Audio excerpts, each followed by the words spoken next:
Well, YouTube, I have put handlebar risers on my Z900RS. They are from Oxford. They are not the 28mm ones, they're the 20mm ones. I want to see if this makes a difference to my riding.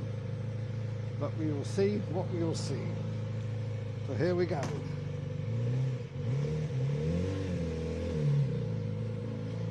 Oh, I can actually, as soon as I set up, I can actually feel that the handlebars are in a slightly different position. Well, that's good.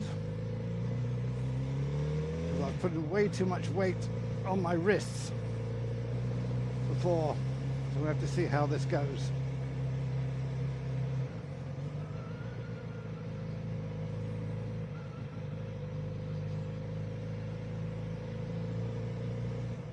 Just gonna